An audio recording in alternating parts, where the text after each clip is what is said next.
One thing I know, your life is already changed by coming here today. I know it. You're going to go home changed. You're going to see something, hear something, talk to somebody. Just the act of you coming today, you're going to go home and you're going to be different, and that's going to create ripples in your life.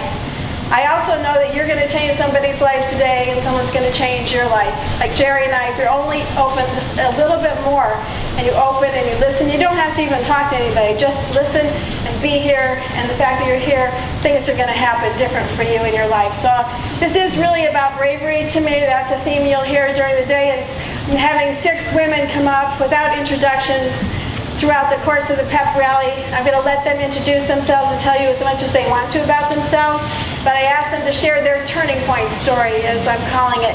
That's another series of many little moments. It's not some huge aha, where all of a sudden they noticed, oh, I felt differently when that happened. I felt better about myself. I said something different. I did something different. These are turning point stories, and these brave women are going to share themselves with you today.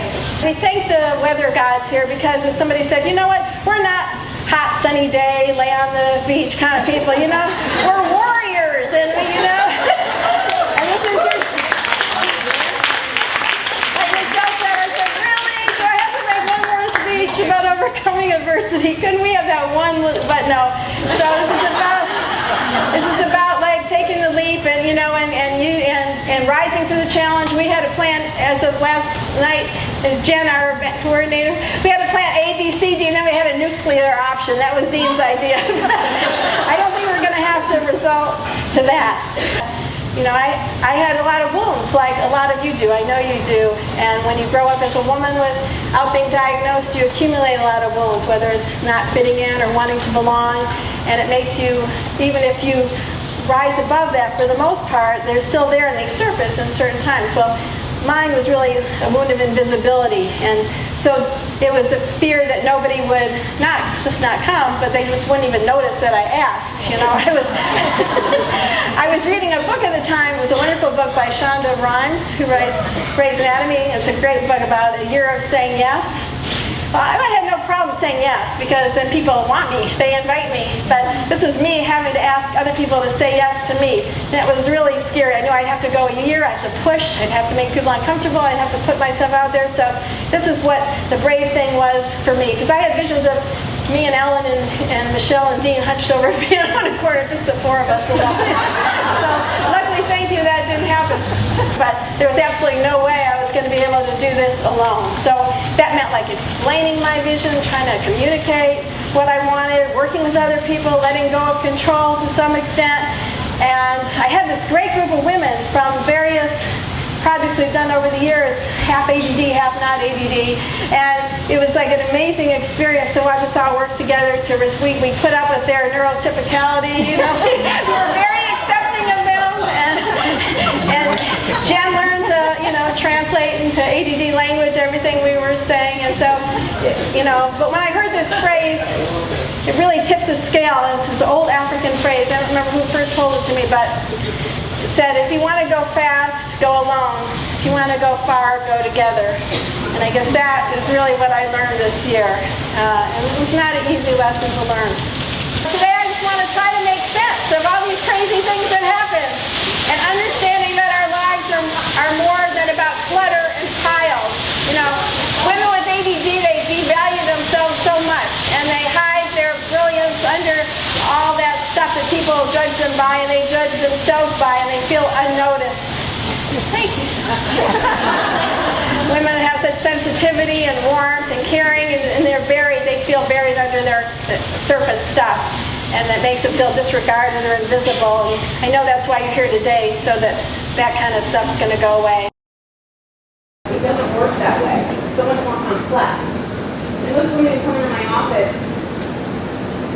I can relate to this because I was told this way. They come in and they want just a few strategies. Really just get the organization time management thing down, and then get on. When we start talking about it a bit more, it usually comes out that in some way, everyone who walks into my office wishes, at least partially, that they were someone different. And that's why they keep trying to shore up their weaknesses. because they don't have good example of being okay even within the chaos and the challenges. Our study of communicate, it's got to be one or the other, right? So there was no big shiny, sparkly moment. It was all of the ordinary moments. They were always unfolding. They were always happening. And that's my message to you. If you are waiting for a moment to begin or to begin anew, this is it. Let this be it. Here with us, all together. The good news is you get to stop waiting. And the hard news is you have to stop waiting. You can't wait until you find the perfect planner. You can't wait until you pay off the late fees. You can't wait until you lose 10 pounds or get a promotion. You can't wait until you overcome the overwhelm. You must befriend you now. Here, today, take this journey with us. This is your moment. And we are so glad we get to be here to embark on it with you. Because we really do believe that we are better together. Thank you.